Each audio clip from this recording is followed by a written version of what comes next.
আসসালামু আলাইকুম। Business Titan কর্তৃক আয়োজিত এইচএসসি প্রশ্ন ব্যাংক অ্যানালিসিস ক্লাসে তোমাদের সবাইকে স্বাগত।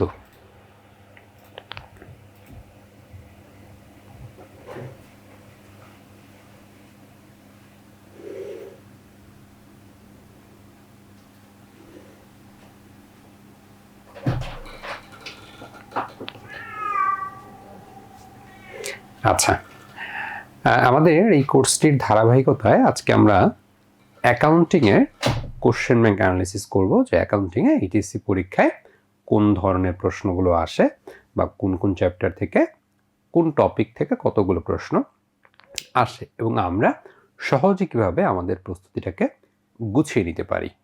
তো দেখা যাক, প্রথমেই আমরা যদি পূর্ণমানের কথা বলি, এটা আপনারা সবাই জানেন যে 100 মার্কসের পরীক্ষা, যার মধ্যে আমাদের 30 মার্কস থাকে এমসিকিউ মানে বহু নির্বাচনী প্রশ্ন এবং 70 মার্কস থাকে সিকিউ। আমরা এই বিষয়টা নিয়ে বেশি কথা বলবো, পাশাপাশি আমরা এমসিকিউ অংশের প্রস্তুতি কীভাবে নিতে হয় এই বিষয়টাও আমাদের আলোচনায় আনবো। যেহেতু আপনাদের শর্ট সিলেবাসে পরীক্ষা হচ্ছে, তা আপনাদের বইয়ে 7টা চ্যাপ্টার আপনাদের সিলেবাসে রয়েছে। তো আমাদের সৃজনশীল অংশের জন্য 11টা প্রশ্ন থাকে, তাই তো, যেখান থেকে আমাদের 7টা প্রশ্নের উত্তর করতে হয়, 7টে 70 মার্কস। এখন আপনাদের সিলেবাসের চ্যাপ্টার হচ্ছে 7টা, তো কোশ্চেন আসবে হচ্ছে 11টা। তার মানে প্রত্যেকটা চ্যাপ্টার থেকে ম্যান্ডেটরি কোশ্চেন আসবেই এবং কোনো কোনো চ্যাপ্টার থেকে একাধিক কোশ্চেন আসবে। এবং এই 11টা কোশ্চেনকে যদি আমরা ভাগ করি, সেখান থেকে 2টা কোশ্চেন থাকবে আর্থিক বিবরণী থেকে, এবং এই 2টার মধ্যে 2টি আপনাকে উত্তর করতে হবে, এবং বাকি 9টা থাকবে আপনার অন্য 6টি চ্যাপ্টার থেকে। তার মানে একটা অধ্যায় থেকে 2টা কোশ্চেন আসবে এবং বাকি 6টা চ্যাপ্টার থেকে আমাদের প্রশ্ন আসবে কয়টা? 9টা, এবং সেই 9টা থেকে আমরা 5টা প্রশ্নের আনসার করতে পারবো। আমাদের এই 2টা কিন্তু ম্যান্ডেটরি আমাদের আনসার করতে হয়। তাহলে আমরা যদি একটু ভাগ করে নেই, যে আমাদের 2টা কোশ্চেন অলরেডি আগে আমাদের সিলেক্টেড, আর্থিক গুণে 2টা কোশ্চেন আমাদেরকে আনসার করতে হবে, আর আমাদের ডিসাইড করতে হবে বাকি যে 6টা অধ্যায় যেখান থেকে 9টা কোশ্চেন আসবে, সেখান থেকে কোন কোন অধ্যায়কে আমরা সিলেক্ট করব বা কোন কোন চ্যাপ্টার থেকে আমরা উত্তরগুলো করব। আমরা একটু দেখি যে কোন চ্যাপ্টার থেকে আসলে কতগুলো করে প্রশ্ন আসে। আমরা যদি বিগত 5 বছরের প্রশ্নের দিকে একটু তাকাই, তাহলে দেখেন যে আমাদের প্রথম অধ্যায় হিসাব বিজ্ঞান পরিচিতি, একদম বেসিক একটা চ্যাপ্টার, যে চ্যাপ্টার আমাদের হিসাব বিজ্ঞানের সংজ্ঞা, হিসাব বিজ্ঞানের হিসাবের বিভিন্ন প্রকারভেদ, আধুনিক পদ্ধতিতে, সনাতন পদ্ধতিতে। তো এই চ্যাপ্টারটা বেসিক্যালি প্রথম এবং দ্বিতীয় 2টা অধ্যায় কম্বাইন করে আসলে প্রশ্ন হয় আলাদা করে। যখন সবগুলো চ্যাপ্টার একসাথে ছিল, মানে পুরো সিলেবাসের উপর যখন পরীক্ষা হতো, তখন এই চ্যাপ্টার থেকে আসলে আলাদা করে সিকিউ তৈরি করা হতো না। এই চ্যাপ্টারটা এবং সেকেন্ড চ্যাপ্টারটা হচ্ছে লিঙ্কড, একসাথে কানেক্টেড করে আপনার সিকিউ কোশ্চেনটা দেওয়া হতো, এবং এমসিকিউ কোশ্চেন বরাবর প্রতিবারই থাকে। আমরা যদি দেখি যে গত বছর এই চ্যাপ্টার থেকে সিকিউ কোনো কোশ্চেন করা হয়নি, কিন্তু তার আগে 2023 সাল 22 সাল 2 বছরে কিন্তু একটা করে কোশ্চেন এসেছে। তাহলে এই চ্যাপ্টারটা যেহেতু সহজ, আপনাদের বিবেচনায় এই চ্যাপ্টারটি রাখতে পারেন। তবে খেয়াল করে দেখেন, এমসিকিউ অংশের জন্য কিন্তু এই চ্যাপ্টারটা অনেক বেশি গুরুত্বপূর্ণ। তাই হিসাব বিজ্ঞানের একদম বেসিক বিষয়গুলো, হিসাব বিজ্ঞানকে ব্যবসায়ের ভাষা বলা হয়, লুকা প্যাসিওলি কোন দেশের নাগরিক ছিলেন, হ্যাঁ, হিসাব বিজ্ঞানের মূল ভিত্তি কি, ইনপুট কি, আউটপুট কি, একদম বেসিক যে বিষয়গুলো, এই বিষয়গুলো আপনাকে কিন্তু একদম মাথায় রাখতে হবে এমসিকিউ পার্টের উত্তর করার জন্য। অন্যান্য বোর্ডের দিকে যদি আমরা দেখি, ময়মনসিংহ, রাজশাহী, দিনাজপুর, কুমিল্লা, চট্টগ্রাম, সিলেট, যশোর, বরিশাল, সেক্ষেত্রে কিন্তু আমরা দেখব যে গত বছর শুধুমাত্র রাজশাহী এবং দিনাজপুর এবং বরিশাল 3টা বোর্ডে কোশ্চেন হয়েছে। তাহলে আমরা এইটুকু থেকে এটা অন্তত বুঝতে পারলাম যে এই চ্যাপ্টারটা থেকে আমাদের মূলত এমসিকিউ পার্টে অনেক বেশি জোর দিতে হবে। খেয়াল করে দেখেন, গুরুত্বপূর্ণ টপিক হচ্ছে হিসাব সমীকরণের প্রভাব হিসাবের বিভিন্ন শ্রেণী চিহ্নিতকরণ করা। একটু আগে আমরা যে কথাটা বলেছি যে আমাদের দুইটা চ্যাপ্টার কম্বাইন করে কোশ্চেন হয়, মূলত সেটা হচ্ছে আমাদের দ্বিতীয় অধ্যায় এবং প্রথম অধ্যায় দুইটা চ্যাপ্টার একসাথে কম্বাইন করে কোশ্চেন হয়। কিভাবে কোশ্চেনগুলো হয়? আমাদের ক নম্বর ফ্রি কোশ্চেন থাকবে, ছোট একটা প্রশ্ন থাকতে পারে। আপনাদের বেসিক্যালি দুইটা প্রশ্ন অনেক বেশি করে রিপিট হয়, সেটা হচ্ছে হিসাবের শ্রেণী বিভাগ। আপনাকে প্রশ্ন করতে পারে যে জাবেদা সহ হিসাবের শ্রেণী বিভাগ।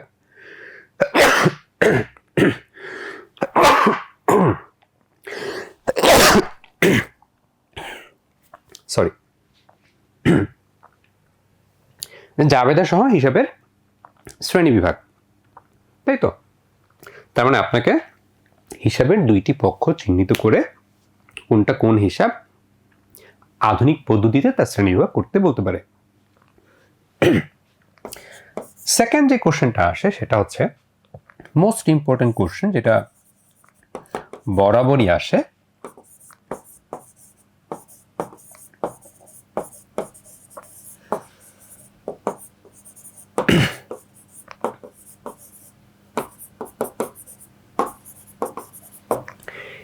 বিবরণী ছকে হিসাব সমীকরণের প্রভাব, টেবুলার ছক বা বিবরণী ছক।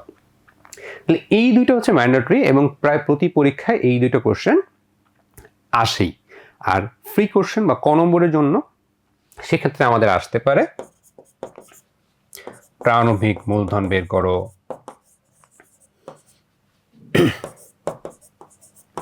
নির্ণয়, অথবা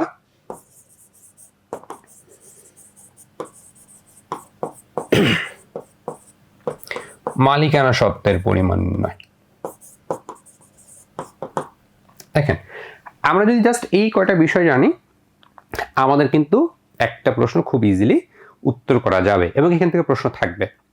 খেয়াল করে দেখেন, আমাদের কিন্তু 9টা অপশন, সেখান থেকে আমাদের 5টা আনসার করতে হবে।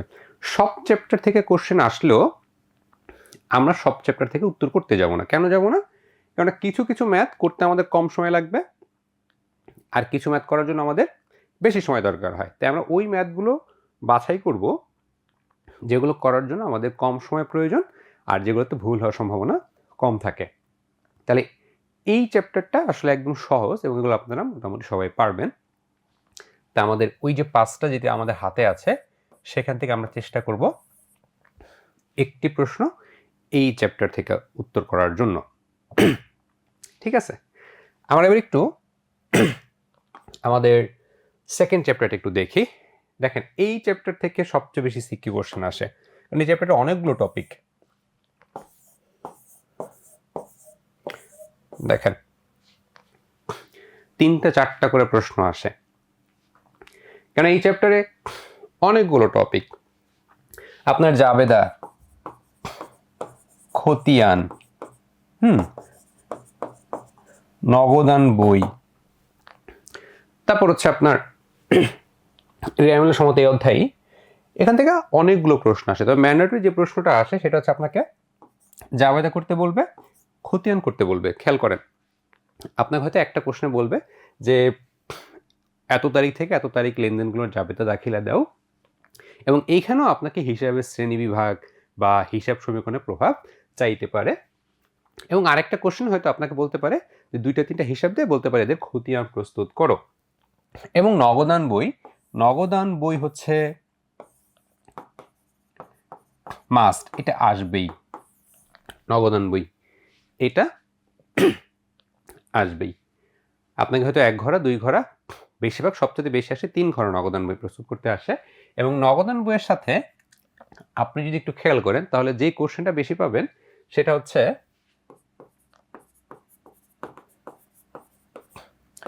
নগদ প্রাপ্তি বা নগদ প্রদান জাবেদা।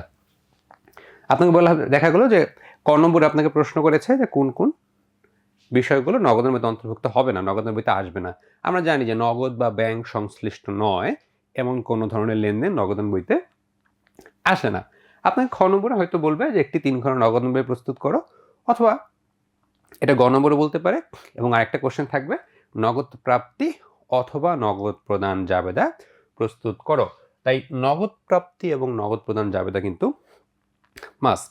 যারা নগদান বই ভালো পারেন তারা আমাদের বাকি যে 4টে কোশ্চেন রয়েছে তার একটা অপশন হিসেবে নগদান বই রাখতে পারেন, এবং এটাকে একটা শিওর শর্ট কোশ্চেন ধরে নিতে পারেন যেখান থেকে কোশ্চেন আসবে।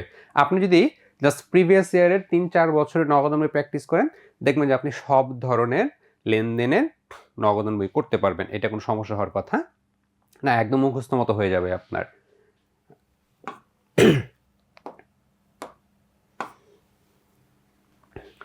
আচ্ছা, এখান থেকে আমাদের গুরুত্বপূর্ণ টপিক আমরা যেগুলো বললাম, জাবেদা, খতিয়ান, নগদান বই, এই বিষয়গুলোই একটু গুরুত্ব দিয়ে পড়াশোনা করবেন।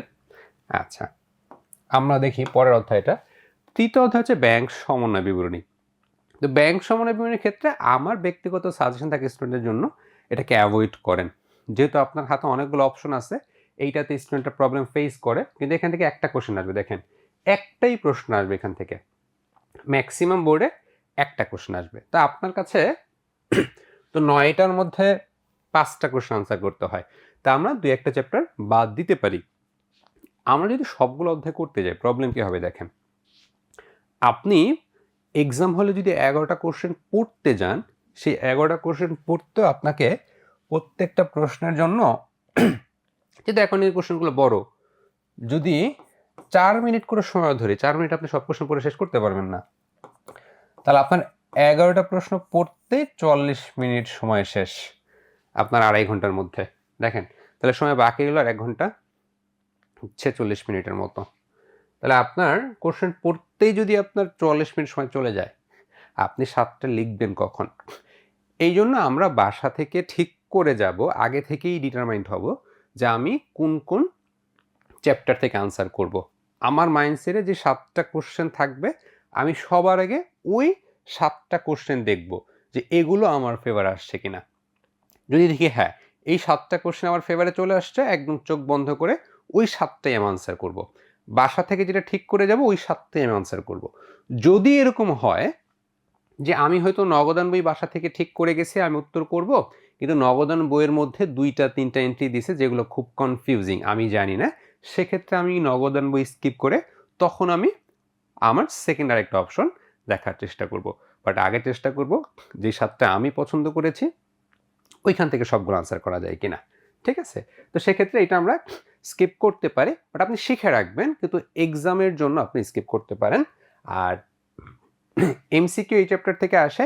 এমসিকিউর জন্য একদম বেসিক বিষয়গুলো যেমন ডিপোজিট ইন ট্রানজিট কি, আউটস্ট্যান্ডিং চেক কি, এনএসএফ চেক কি, এই বিষয়গুলো একটু দেখে রাখবেন। Debit memorandum, credit memorandum, debit মেমোরেন্ডামে কি যায়, ক্রেডিট মেমোরেন্ডামে কি যায়, এই বিষয়গুলো একটু দেখে রাখতে পারেন।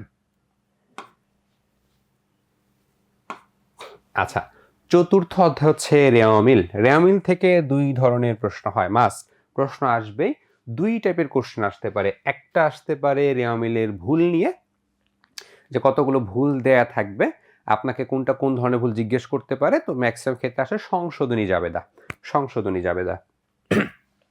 তাহলে একটা ম্যাক্সিমাম ক্ষেত্রে কি আসতে পারে, একটা আসতে পারে সংশোধনী জাবেদা, আর না হলে যেটা সরাসরি আমরা করি রেওয়ামিল প্রস্তুত। এই 2টা বিষয় আসতে পারে, হয় সংশোধনী জাবেদা আসবে অথবা রেওয়ামিল আসবে। সংশোধনী জাবেদার ক্ষেত্রে আপনার হয়তো কিছু ভুল দেয়া থাকবে, আপনাকে ক নম্বর প্রশ্ন বলতে পারে নীতিগত ভুলের পরিমাণ বের করো, যেটা সবচেয়ে বেশি আসে। আর খ নম্বরে হয়তো বলবে আপনাকে সংশোধনী দাখিলা দাও, এবং গ নম্বরে গিয়ে আপনাকে হয়তো একটা অনিশ্চিত হিসাবের খতিয়ান প্রস্তুত করতে বলতে পারে। যদি ভুল থেকে কোশ্চেন আসে সংশোধনী জাবেদা রিলেটেড, সেক্ষেত্রে আপনাকে কোনো ধরনের রেওয়ামিল প্রস্তুত করতে বলবে না। আর যদি রেওয়ামিল দেয়া থাকে, সেক্ষেত্রে আপনার হয়তো একটা রেওয়ামিল ভুল রেওয়ামিল দেয়া থাকবে, আপনাকে সেটাকে শুদ্ধ করতে বলবে।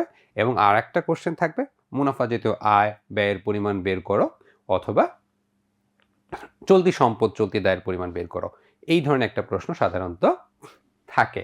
তো রেওয়ামিলটা খুবই সহজ কোশ্চেন, যেটাই আসুক, সংশোধনী জাবেদা আসুক বা রেওয়ামিল আসুক, আপনার ভুল হওয়ার চান্স খুব কম থাকে, যেহেতু রেওয়ামিল আইটেম থাকে খুব কম, অল্প কিছু আইটেম দিবে, আপনাকে অনেক বেশি আইটেম দিবে না, আপনি খুব দ্রুত সময়ের মধ্যে এটা শেষ করে ফেলতে পারবেন। এবং এখানে কনফিউজিং আইটেম থাকে না বললেই চলে। তাই এইটাকে আপনি আপনার আরেকটা অপশন হিসেবে রাখতে পারেন রেওমিলকে, ঠিক আছে? আচ্ছা, আর রিটেন যদি ভালো করে পড়েন, রেওমিলের বেসিক বিষয়গুলো আপনি যদি জানেন যে কোনটা কোন দিকে যায়, ওই বিষয়গুলো আপনাকে এমসিকিউ কভার করতে সাহায্য করবে। দেখেন, অ্যাকাউন্টিংয়ের একটা বিশেষ সুবিধা হচ্ছে আপনি যদি ম্যাথ ভালো করে জানেন, মানে কনসেপ্ট যদি ক্লিয়ার থাকে, মুখস্থ না, যদি বুঝে ম্যাথ করেন, এমসিকিউ প্রিপারেশন আপনার 80% কমপ্লিট। কারণ অ্যাকাউন্টিংয়ের এমসিকিউ আসে ম্যাথ রিলেটেড, কিছু দিবে আপনাকে সরাসরি ম্যাথ করতে, আর বাকি বিষয়গুলো দিবে যেগুলো ম্যাথ না, কিন্তু ম্যাথ করার জন্য আপনার ওই নলেজটা দরকার। এই জন্য আপনি ম্যাথটা একটু বুঝে বুঝে করলে কী হবে, আপনার এমসিকিউ অংশটা কাভার হয়ে যাবে। আর অ্যাকাউন্টিংয়ের এমসিকিউ আপনি ভুলবেন না, এটা আপনি একবার পড়লে যদি একটু বুঝে পড়েন, এটা আপনার অনেক দিন মনে থাকবে। অন্য থিওরিটিক্যাল সাবজেক্টগুলোর মতো বারবার বারবার মুখস্থ করতে হয় না, ঠিক আছে? দেখুন অনেক ধরনের সুবিধা আছে। আচ্ছা, তো আমরা রেওমিল একটা অপশন হিসেবে রাখতে পারি। আমাদের পঞ্চম আর ষষ্ঠ অধ্যায়টা আমাদের সিলেবাসে নেই, কার্যপত্র। এখন কার্যপত্র সহজ, অনেকে আপনারা পারেন, কিন্তু প্রবলেম হচ্ছে যদি সম্পূর্ণ কার্যপত্র করতে দেয়, সেক্ষেত্রে আপনাকে রেওমিল, সমন্বিত রেওমিল, হ্যাঁ, তারপর হচ্ছে আয় বিবরণী, আর্থিক অবস্থার বিবরণী, একদম সবগুলো করতে গেলে আপনার আসলে একটু বেশি সময় দরকার হয় এবং অনেকগুলো ছক করতে হয়, সেক্ষেত্রে একটু সময়টা একটু বেশি দরকার হয়। তো আমরা আগেই বলেছি যে আমরা সহজ হলেও সব কিছু চেষ্টা করব না, কারণ সময়ের একটা ব্যাপার আছে। আমরা চেষ্টা করব কোনটাতে কম সময় দরকার হয়। সেক্ষেত্রে এটা আমরা পারবো সবাই, কিন্তু তারপরেও এইটাকে বিবেচনায় না রাখা ভালো, এটাকে আমরা অফ রাখতে পারি। আমাদের যথেষ্ট আরও সহজ সহজ অপশন থাকবে এবং এখান থেকে একটা কোশ্চেন থাকবে, একটা সিকিউ থাকবে, ঠিক আছে? আর এমসিকিউ পার্টটা আপনি পারবেন। একদম সবচেয়ে বেশি যেটি এমসিকিউটা পরীক্ষাতে আসে সেটা হচ্ছে কার্যপত্র হিসাবের একটি ঐচ্ছিক ধাপ।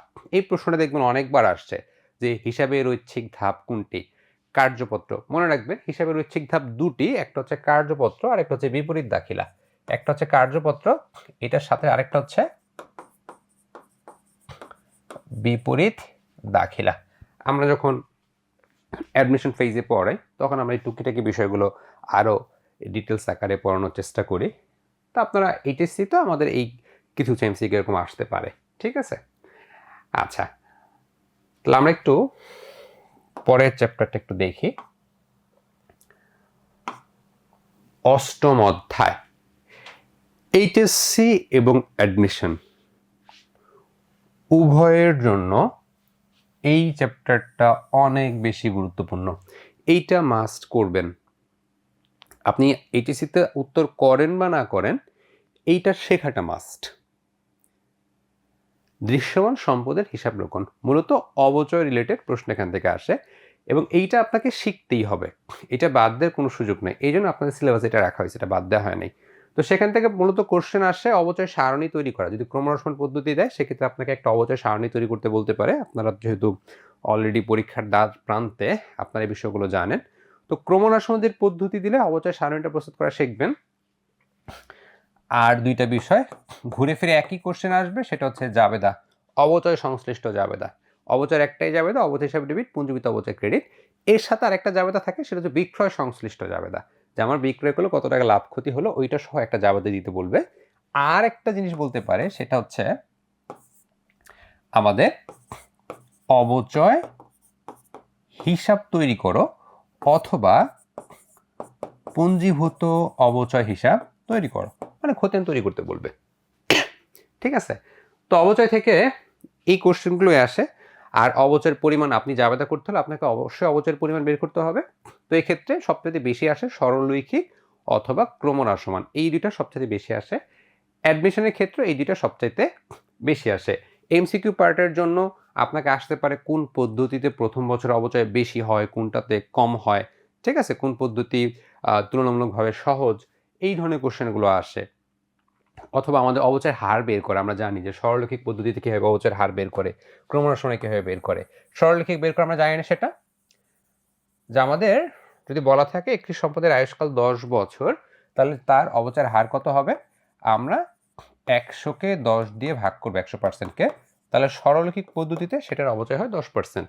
আর যদি দ্বৈত হ্রাসমান বা ক্রমহ্রাসমান বলি, সেক্ষেত্রে সেটা হবে সরলরৈখিকের দ্বিগুণ 20%। এবং সরলরৈখিক আর ক্রমহ্রাসমানের পার্থক্য জিজ্ঞেস করতে পারে যে সরলরৈখিকে আমাদের ভগ্নাবশেষ মূল্য বিবেচনা করা হয়, মানে সেটাকে বাদ দেওয়া হয় আমাদের কস্ট বর্জন মূল্য থেকে, কিন্তু ক্রমহ্রাসমান জের পদ্ধতিতে আমাদের কিন্তু ভগ্নাবশেষ মূল্যটা বাদ দেওয়া হয় না, একদম অর্জন মূল্যের উপরে আমাদের অবচয়টা ধার্য করা হয়। সরলরৈখিক পদ্ধতিতে প্রত্যেক বছর আমাদের কি হয়, প্রতি বছর আমাদের অবচয়টা সমান থাকে, অর্থাৎ প্রথম বছর যা দ্বিতীয় বছরও তা, একদম শেষ বছরও তাই থাকবে। আর ক্রমহ্রাসন পদ্ধতিতে আমাদের প্রথম বছরে বেশি অ্যালোকেট করা হয়, দ্বিতীয় বছরে কম অ্যালোকেট করা হয়, অর্থাৎ খরচটা প্রথম দিকে বেশি চার্জ করা হয় এবং আস্তে আস্তে সেটা কমতে থাকে। তো অবচয় রিলেটেড যাবতীয় সমস্ত বিষয়গুলো খুঁটিনাটি মাথায় রাখতে হবে। আরেকটা কনফিউশন আপনাদের মাঝে কাজ করে যে অবচয়টা কি আসলে, এটা কি এটা একটা খরচ, সেটা আমরা জানি, কিন্তু অবচয় বলতে আপনারা অনেকেই যেটা মনে করেন যে অবচয় হচ্ছে একটা সম্পদ দীর্ঘদিন ব্যবহারের ফলে তার যে মূল্য হ্রাস পায় বা ক্ষয়ক্ষতি হওয়ার কারণে যে মূল্যটা কমে যায়, সেটাকে আমরা বলছি অবচয়। বাট এটা একটা রং কনসেপ্ট। অবচয় একটা অ্যালোকেশন প্রসেস বা বন্টন প্রক্রিয়া। অবচয় একটা প্রক্রিয়া, বন্টন প্রক্রিয়া। একটি স্থায়ী সম্পদ তার ক্রয় মূল্য বা অর্জন মূল্যকে তার আয়ুষ্কালে ভাগ করে দেওয়ার প্রক্রিয়াকে বলা হয় অবচয়। যেমন আমি 1 লাখ টাকা দিয়ে একটি যন্ত্রপাতি কিনলাম, আমি 1 লাখ টাকা দিয়ে একটি যন্ত্রপাতি কিনেছি, এই আমি ধরে নিচ্ছি সেই যন্ত্রপাতিটা 10 বছর আমাকে সার্ভিস দিবে। তা দেখেন, এই 1 লাখ টাকার সুবিধা যেহেতু আমি 10 বছর ধরে পাবো, তাহলে এই 1 লক্ষ টাকাকে 10 বছরের মধ্যে ভাগ করে দিতে হবে। কেন এই ম্যাচিং পলিসি আমাদের কি বলে যে তুমি যে বছর সুবিধা পাবা খরচটাকে ওই বছরগুলোতে চার্জ করে দেখাইতে হয়। আয় যে বছর অর্জিত হয়, ব্যয়টাকে কি করতে হয়, ওই সংশ্লিষ্ট আয়ের জন্য যে ব্যয়টা হয় আমাদের, ওই ব্যয়টাকে ওই একই বছর আমাদেরকে চার্জ করতে হয়। এটা হচ্ছে ম্যাচিং পলিসি বা মিলকরণ নীতি। আপনাদের পঞ্চম অধ্যায় ছিল, যেটা আপনার এইচএসসি সিলেবাসে নাই। এটা খুবই দুঃখজনক যে আপনাদের এইচএসসি সিলেবাসে পঞ্চম অধ্যায়টা রাখা হয় না। অ্যাডমিশন ফেজে গিয়ে আপনার একটু প্রবলেম ফেস করেন, কারণ ওই অধ্যায় থেকে আপনাদের অ্যাডমিশন টেস্টে কোশ্চেন মাস্ট থাকবে। ঠিক আছে, তাহলে যাক, যেটা বলছিলাম যে 1 লক্ষ টাকাকে আমাদের 10 বছরে বন্টন করে দিতে হয়, এবং আমরা যদি সরলরৈখিক পদ্ধতিতে বন্টন করি তাহলে 10 বছর, প্রত্যেক বছর 10,000 টাকা করে অবচয়, এইটা হচ্ছে বন্টন করে দিচ্ছি। ক্রমহ্রাসমান জের পদ্ধতি হলো প্রথম বছর বেশি, দ্বিতীয় বছর একটু কম, এভাবে আস্তে আস্তে কমতে থাকে। দেখেন, আপনি যদি সবগুলো বছরের অবচয়কে যোগ করেন, দেখবেন আপনি 1 লক্ষ টাকা পেয়ে যাবেন। বোঝা গেছে? ভগ্নাংশের মূল্য যদি না থাকে কোনো, তাহলে অবচয় হচ্ছে একটা বন্টন প্রক্রিয়া। তো এই এমসিকিউটাও আসে যে অবচয় কি, একটি মূল্যায়ন প্রক্রিয়া, মূল্য নির্ধারণ প্রক্রিয়া, নাকি একটি বন্টন প্রক্রিয়া। এমসিকিউতে কিন্তু এই বিষয়টাও আসে। ঠিক আছে, আচ্ছা, আমরা একদম শেষের দিকে চলে আসছি যে আমাদের, আচ্ছা, এখান থেকে যেটা বললাম অলরেডি বলে ফেলছি আমাদের যে অবচয় হিসাব পুঞ্জীভূত অবচয় তৈরি করতে বলতে পারে, স্থায়ী সম্পত্তি বিক্রয়জনিত লাভ বা ক্ষতি বের করতে বলতে পারে। তো স্থায়ী সম্পত্তি লাভ বা ক্ষতি, এই বিষয়টা একটু বলে দিই। স্থায়ী সম্পত্তি বিক্রয়জনিত লাভ বা ক্ষতি বের করতে হলে একটু প্রবলেম আপনারা ফেস করেন। সেক্ষেত্রে একটা বিষয় মাথায় রাখলে হয়তো আপনাদের সমস্যা হবে না, সেটা হচ্ছে লাভ ক্ষতি বের করার ক্ষেত্রে সব সময় বিক্রয় মূল্যর সাথে আমরা বহিমূল্যের তুলনা করব। দেখেন, তার লাভ ক্ষতি বের করতে হলে আমার দুইটা মূল্য দরকার, একটা হচ্ছে বিক্রয় মূল্য, একটা হচ্ছে বহিমূল্য। বহিমূল্য আপনারা বলছেন, বহিমূল্য কি? বহিমূল্য মানে কিন্তু ক্রয় মূল্য না। এই দিকটাকে আমরা বলছি যে অর্জন মূল্য বা ক্রয় মূল্য, কত টাকা দিয়ে পণ্যটা কিনেছে, সম্পত্তিটা কিনেছে, এই ক্রয় মূল্য থেকে আমাদের ক্রয় মূল্য বা অর্জন মূল্য, ক্রয় মূল্যের সাথে অন্যান্য যে খরচগুলো থাকে, পরিবহন খরচ, সংস্থাপন খরচ, সব তো যোগ হয়ে যাবে একসাথে। ওগুলো সব যোগ করে সেখান থেকে আমরা যদি পুঞ্জীভূত অবচয় বাদ দেই, পুঞ্জীভূত অবচয় মানে যেই তারিখে আমি বিক্রি করছি ওই তারিখ পর্যন্ত অবচয় যদি মাইনাস করি, সেক্ষেত্রে আমি যেটা পাবো সেটাকে বলা হয় বহিমূল্য। এই বহিমূল্যের সাথে বিক্রয় মূল্যের তুলনা করলে আমরা কি পাবো, লাভ বা ক্ষতি জানতে পারবো। একটা ছোট্ট একটু উদাহরণ দিই, তারা একটু ক্লিয়ার হয়ে যাবেন। যেমন ধরেন, একটা সম্পত্তি আমি 10,000 টাকা দিয়ে কিনছি, যন্ত্রপাতি 10,000 টাকা দিয়ে কিনছি, এবং এটার আয়ুষ্কাল 10 বছর ছিল। এটার আয়ুষ্কাল কত বছর? 10 বছর। ধরে নিচ্ছে কোনো ভগ্নাংশেষ মূল্য নাই, মানে শূন্য ভগ্নাংশেষ মূল্য। সরলরৈখিক পদ্ধতিতে অবচয় ধার্য করতে হবে। তাহলে 10 বছর যদি 10,000 টাকা হয়, তাহলে প্রতি বছরের অবচয় মানে বার্ষিক অবচয় কত হবে? বার্ষিক অবচয় 1 বছর 1000 টাকা করে, তাহলে বার্ষিক অবচয় 1000 টাকা। ঠিক আছে, এখন বলা হচ্ছে যে 3 বছর পরে আমি সম্পত্তিটাকে 8000 টাকায় বিক্রয় করছি, তাহলে বিক্রয় মূল্য হচ্ছে 8000 টাকা। কয় বছর পরে? 3 বছর পরে। এখন আপনাকে জিজ্ঞেস করবে লাভ বা ক্ষতি কত, লাভ অথবা ক্ষতি কত। এখন আপনি যদি চিন্তা করেন যে আমি 10,000 টাকা দিয়ে কিনছিলাম, 8,000 টাকায় বিক্রি করে দিছি, আমার তো 2,000 টাকা ক্ষতি হয়ে গেছে, এইটার সাথে কম্পেয়ার করলে আপনার কাছে মনে হবে ক্ষতি হয়েছে। কিন্তু আমরা কি বলেছি যে লাভ ক্ষতি বের করার ক্ষেত্রে সবসময় বিক্রয় মূল্যের সাথে বহিঃমূল্য তুলনা করতে হবে। এই 10,000 টাকা কিন্তু আমাদের অর্জন মূল্য বা ক্রয় মূল্য, এইটার সাথে কিন্তু আমরা তুলনা করতে পারবো না। সেক্ষেত্রে আগে আমাদেরকে বহিঃমূল্যটা বের করতে হবে। বহিঃমূল্য কীভাবে বের করবো? যে ক্রয় মূল্য বা অর্জন মূল্য কত টাকা? আমাদের 10,000 টাকা, এবং সেখান থেকে পঞ্জীভূত অবচয়। পঞ্জীভূত অবচয় মানে হচ্ছে যেই তারিখে বিক্রি করি অর্থাৎ 3 বছর পরে, এই 3 বছরের টোটাল অবচয়। তো প্রতি বছর যদি 1000 টাকা করে হয়, তাহলে 3 বছরে কত টাকা অবচয় হয়েছে আমাদের? 3 বছরের পুঞ্জীভূত অবচয় হবে 3000 টাকা, প্রতি বছর 1000 টাকা করে। তাহলে এটার বহিঃমূল্য 7000 টাকা। তার মানে যেই তারিখে আমি যন্ত্রপাতিটা বিক্রি করলাম, ওই তারিখে আমার বইতে যন্ত্রপাতির মূল্য হচ্ছে 7000 টাকা। আমার বইতে যন্ত্রপাতির মূল্য 7000 টাকা, কিন্তু আমি বিক্রি করেছি কত টাকায়? 8000 টাকায়। সুতরাং আমার কি হয়েছে? 7000 টাকা যন্ত্রপাতি, 8000 টাকা বিক্রি হলো, আমার 1000 টাকা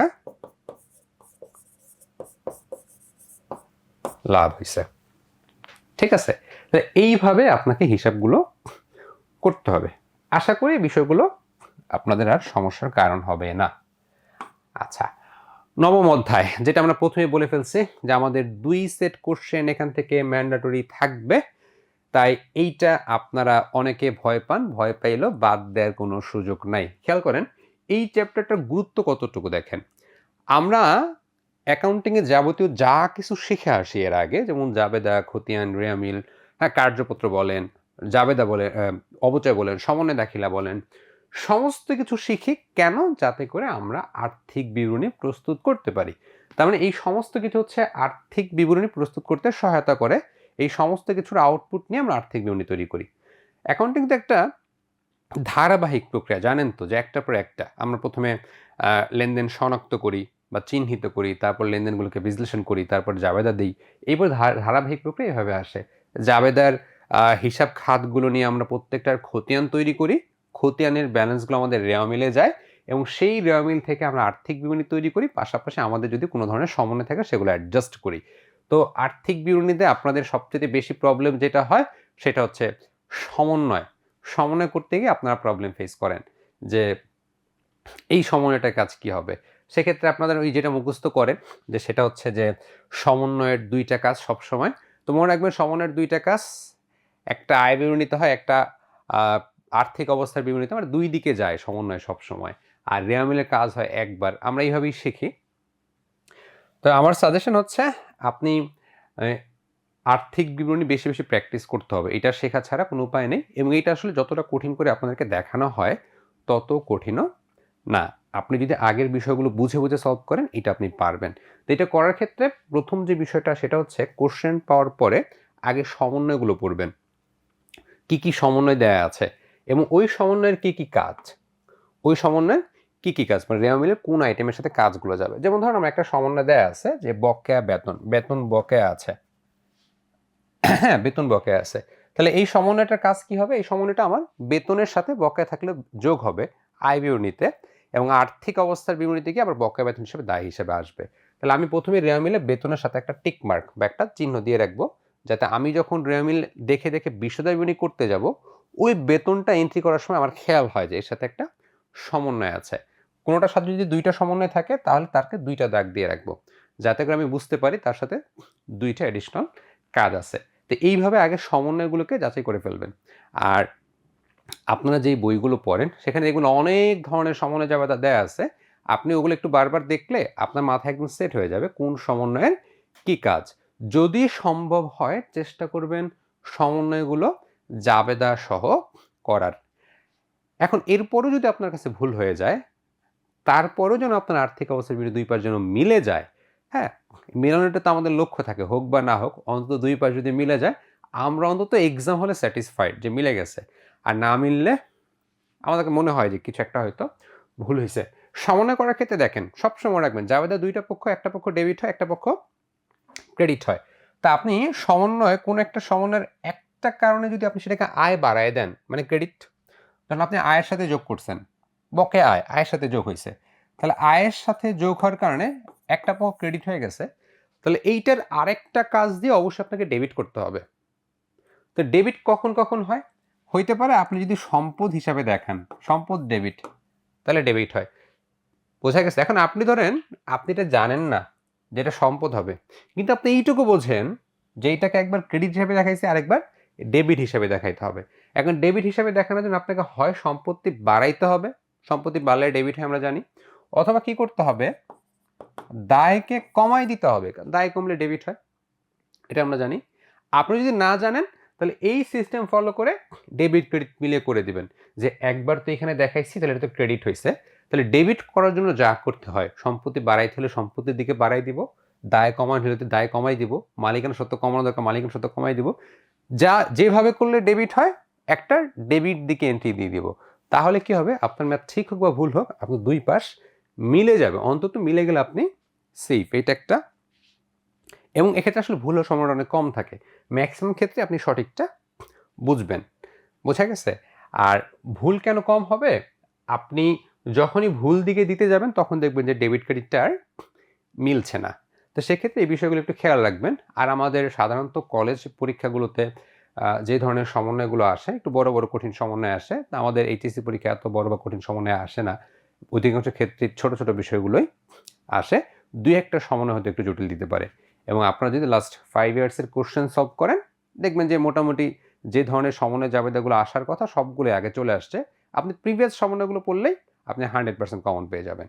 তো অ্যাকাউন্টিংয়ের ক্ষেত্রে কোশ্চেন ব্যাংক মানে সলভ করার কোনো বিকল্প নাই। আপনি যত বেশি প্রশ্ন প্র্যাকটিস করবেন আপনার ধার তত বাড়বে, আপনার মেধা তত বেশি শানিত হবে। আপনি যতই ভালো দক্ষ হন না কেন, অ্যাকাউন্টিং যত ভালোই বোঝেন না কেন, যদি প্র্যাকটিস না থাকে এক্সাম হলে গিয়ে আপনার ভুল করার চান্স 99%। আপনি ভুল করবেন, আপনার প্র্যাকটিস নাই, এক্সাম হলের ওই নার্ভাসনেসটা আপনি নিতে পারবেন না, আপনি ঠিকমতো আপনার টেম্পারমেন্ট ধরে রাখতে পারবেন না, আপনার প্রবলেম হয়ে যাবে। এর আপনি যত বেশি প্র্যাকটিস করবেন ম্যাথটা আপনার জন্য তত সহজ মনে হবে। ঠিক আছে? আর এমসিকিউ পার্টের জন্য এখান থেকে আমাদের বিশ্বদয় বিবরণী তৈরি করা হয় 1 বছরের জন্য এবং আর্থিক অবস্থার বিবরণী তৈরি করা হয় যে কোনো নির্দিষ্ট দিনে। এই এমসিকিউটা আমাদের অ্যাডমিশন টেস্ট এবং এইচএসসি 2 ক্ষেত্রেই আসে।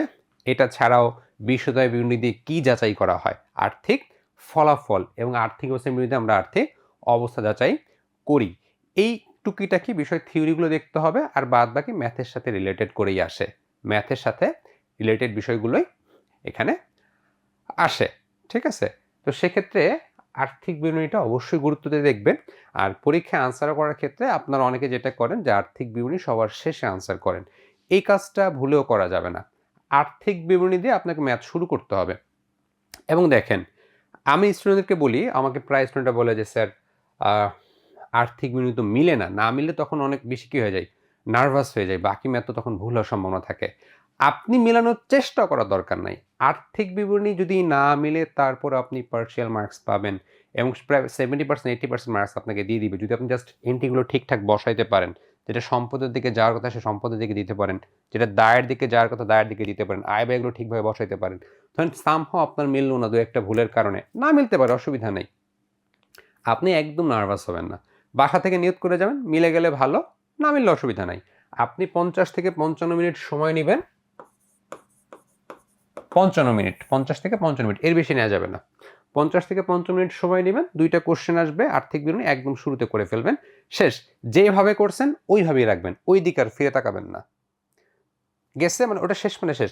কাটাকাটি ঘষা মাজা করবেন না, কাটাকাটি ঘষা মাজা করলে ঠিক হইলেও আপনার মার্কস কমে যাবে। ওইভাবে রেখে দেবেন, প্রেজেন্টেশন সুন্দর থাকবে, মিলুক না মিলুক ওইটা নিয়ে আপনার চিন্তা শেষ। পরের পাঁচটা আনসার করেন। আপনাকে 70-এ 70 পাইতে কেউ বলে নাই, A+ পাওয়ার জন্য 70-এ 70 পাইতে হয় না। ঠিক আছে?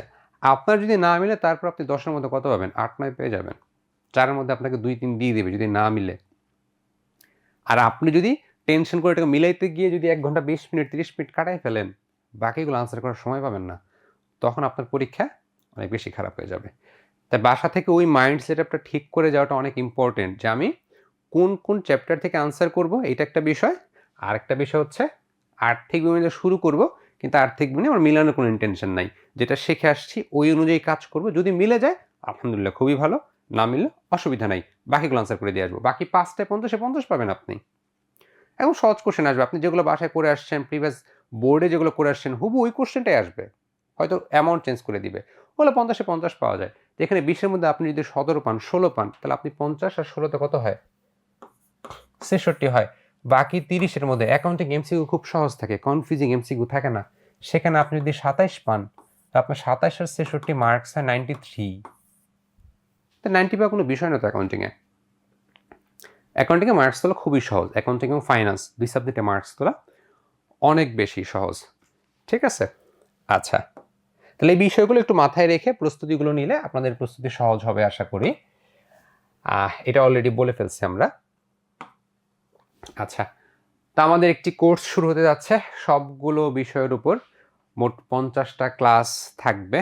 অভিজ্ঞ এবং দক্ষ শিক্ষক মণ্ডলী দ্বারা আমাদের কোর্সটি পরিচালনা হবে। আপনারা আগ্রহী হলে অবশ্যই এনরোল করতে পারেন।